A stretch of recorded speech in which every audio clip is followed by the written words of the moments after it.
Ever felt like sharing too much with your family only left you more exposed, not more understood? After 65, your peace is no longer found in explaining everything. It's in knowing what to protect in silence. In this video, we'll reveal 6 surprising things seniors should keep private to safeguard your dignity, independence, and relationships. These insights, whether it's finances, regrets, or personal choices, some things are better left unsaid. Stick around for the 6th secret. It's the one most people overlook, and it could be the key to long-term serenity. Ready to reclaim your calm? Let's begin. Thing 1: financial decisions and assets. One of the most sensitive topics as we age is money. You might think that being completely open about your financial situation with your family will prevent misunderstandings, but in reality, it often creates more problems than it solves. Sharing every detail about your savings, investments, or even how much you've set aside for the future can lead to unsolicited advice, pressure, or even family conflicts, especially when different generations have different views on money. Some family members may mean well, but their concerns or opinions can start to feel like interference. And in some unfortunate cases, people who were once distant suddenly become very interested in your finances once they realize what you have. You might have seen it happen before. Someone in your age group shares their financial plans with their children, only to find that their decisions are questioned at every turn. Maybe you've seen a friend deal with constant pressure about how they should spend their money, whether it's being told they should downsize, invest differently, or set aside more for grandchildren. It's one thing to get advice when you ask for it, but when people start thinking they have a say in your personal choices, it can quickly become frustrating. And the reality is, once you let people in on your full financial picture, you can't take that knowledge back. There's also the matter of personal control.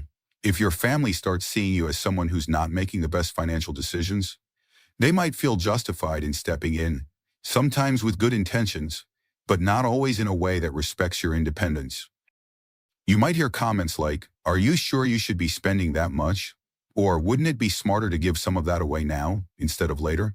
And even if no one directly pressures you, just knowing that others are watching and analyzing your choices can feel uncomfortable. This doesn't mean you should never talk about finances with your family. It's smart to have clear estate plans and to communicate necessary details when the time is right. But you don't have to share everything: the exact amount of money you have, what you spend on yourself, or even whether you've made a new investment. These are things that are yours to manage. If keeping some financial matters private allows you to enjoy your life without unnecessary opinions or pressure, then that's not secrecy, it's wisdom. Thing 2: health concerns that are not urgent. As we age, it's natural to experience more health issues, and sometimes we feel the urge to share every little ache, pain, or discomfort with family. After all, they care about us, and we want them to know what's going on. But there's a difference between keeping loved ones informed about important medical matters and overwhelming them with every minor issue. Constantly sharing every little health concern can sometimes create unnecessary worry, stress, or even lead family members to start making decisions for you before it's necessary. You might have experienced this before, mentioning a small issue like joint pain or fatigue and suddenly finding yourself in the middle of a debate about whether you should see a doctor, change your diet, or take a new supplement. Family members, especially younger ones, often mean well, but their concern can turn into pressure. Before you know it, they're researching treatments, scheduling appointments, or even making comments like, "You really need to take better care of yourself," as if you haven't been managing your own health for decades. There's also a psychological side to this. If you constantly talk about your health issues, even the minor ones, your family may begin to see you as someone who is declining faster than you really are. They might start treating you differently, assuming that you're more fragile or incapable than you actually feel. And once people see you in that light, it can be difficult to change their perception. Suddenly, they're hesitant to include you in certain activities, questioning your ability to travel, or suggesting that maybe you need extra help, when all you did was mention that your knees were aching more than usual that day. Of course, it's important to communicate major health concerns, especially when they impact daily life or require family support. But choosing to keep minor issues to yourself doesn't mean you're being dishonest. It simply means you're protecting your own autonomy. You have the right to manage your health without unnecessary interventions or stress. Sometimes silence is the best way to maintain control over your own well-being. If you're still watching this video and finding these insights valuable, please comment number 2 below to let me know you're here. And if you haven't subscribed yet, I recommend you subscribe and turn on the bell so you don't miss any videos. Your support helps us continue creating good content to inform and inspire you. Now let's move forward. Thing 3, your true thoughts on family conflicts. Family dynamics can be complicated, and as we get older, we often find ourselves in the middle of situations we never asked to be part of. Similarly, over an inheritance, adult children holding grudges, extended family members who don't get along. These things happen in almost every family.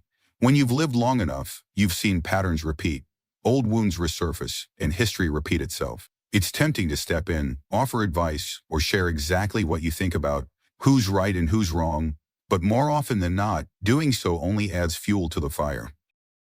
Maybe you've experienced this before, trying to mediate a dispute only to find that both sides suddenly turn against you, or you offer a strong opinion, thinking you're helping, only to realize later that your words were taken the wrong way. The hard truth is that family conflicts have a way of sorting themselves out, or not regardless of your input. And when people finally do move on, they tend to remember what was said in the heat of the moment. If you take sides or express a strong opinion, you might find that even after the argument is long forgotten, the resentment toward you still lingers. This is especially important when it comes to opinions about younger family members. Saying what you really think about a son-in-law, a daughter's parenting style, or a relative's life choices might feel honest in the moment, but those words have a way of sticking. People rarely forget when they feel judged or criticized, even if your intentions were good. What feels like quick advice to you might feel like rejection to them, and that can create emotional distance that never quite heals. That's why one of the wisest things you can do after 65 is to practice selective silence. You don't have to agree with everything or pretend problems don't exist, but you also don't have to comment on every family situation. Instead of giving an opinion, sometimes the best response is a simple, "I hope things work out for the best," or "I trust you'll make the right decision." This allows you to stay connected without getting pulled into drama that ultimately isn't yours to fix. Keeping certain thoughts to yourself can be the key to maintaining peace, not just for your family, but for yourself. Thing 4, personal lifestyle choices and preferences. After 65, your personal lifestyle choices, like how you spend your time, hobbies, or daily routines, may be better kept private to avoid judgment or unsolicited advice from family. Sharing details, such as late-night meetings or frequent travel, might invite criticism or pressure to conform. Take 75-year-old Margaret, who loves solo trips but faced family concerns about her risky choices. By keeping her plans private, she preserved her freedom. Maintain autonomy by sharing only what enhances mutual respect. Ask, will sharing this invite unwanted opinions? If you're still watching, comment number 4 below. Subscribe and hit the bell for more insights. Let's move forward. Thing 5, your regrets about the past. As the years go by, it's natural to reflect on the past, on choices made, opportunities missed, and paths not taken. Regret is something that everyone experiences in one way or another, but that doesn't mean it always needs to be shared, especially with family. You might feel the urge to talk about things you wish you had done differently, whether it's how you handled your career, how you raised your children, or decisions that shaped your life. But what you see as honesty or self-reflection can sometimes be misinterpreted by those closest to you. When parents or grandparents express regret about the past, children often take it personally. If you mention that you wish you had spent less time working and more time with family, your children might hear, "I wasn't a good enough parent." If you say you regret not moving to a different city or pursuing a different dream, they might take it as an indirect way of saying your life with them wasn't fulfilling, even if that's not what you meant. Those words can linger and create unnecessary guilt or resentment. The same goes for regrets about relationships. Talking about a past love, even in a harmless way, can make your spouse or family members feel like they were a second choice. Even reflecting on friendships that drift apart or opportunities that slipped away can shift the way people see you. Instead of remembering the strong, resilient person they've always known, they might start seeing you as someone who is stuck in the past. That's why some regrets are best kept to yourself. It's okay to think about them, to process them, and even to learn from them. But dwelling on them in front of family doesn't change what's already happened, more often than not. It only places a burden on those who love you. The past can't be rewritten, but the way you carry it forward is entirely up to you. If you're still watching this video and finding these insights valuable, please comment number 5 below to let me know you're here. And if you haven't subscribed yet, I recommend you subscribe and turn on the bell so you don't miss any videos. Your support helps us continue creating good content to inform and inspire you. Now let's move forward. Thing 6. The full extent of your financial situation. Money is one of the most complicated topics in any family. It can bring people together, but it can also create tension, misunderstandings, and even conflict. As you get older, you may feel the need to share more details about your financial situation with your family, whether it's how much you've saved, what you plan to leave behind, or even financial struggles you're facing. While there are some cases where it makes sense to discuss certain financial matters, being too open about money can sometimes do more harm than good. One of the biggest risks of revealing too much about your finances is that it can change how people treat you.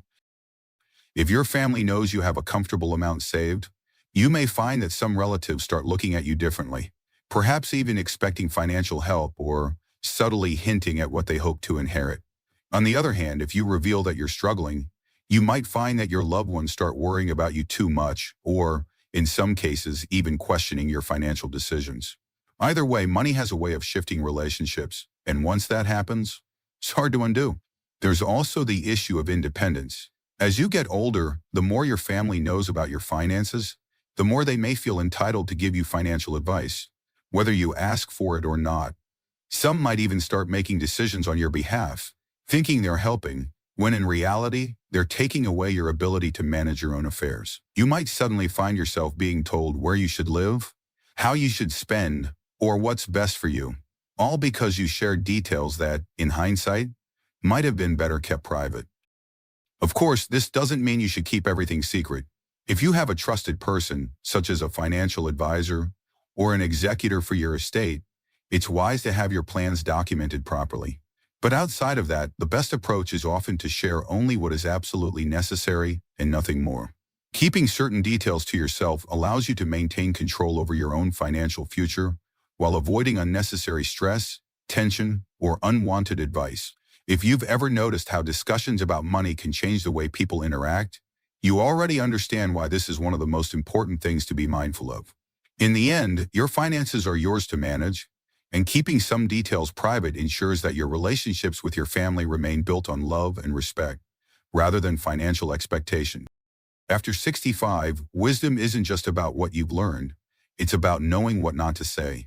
These 6 secrets, whether about money, health, or past regrets, aren't about hiding. They're about protecting your peace, preserving your boundaries, and honoring your inner calm. So ask yourself, is speaking up giving me freedom or giving away my power? If even one of these tips resonate with you, tell us in the comments your story could help someone else. Draw this at the comment even. Would you give an effort porn? Don't forget to like, subscribe, and share this video with someone who's ready to live more peacefully, more privately, and more powerfully. Until next time, guard your peace, choose your silence, and live life on your terms.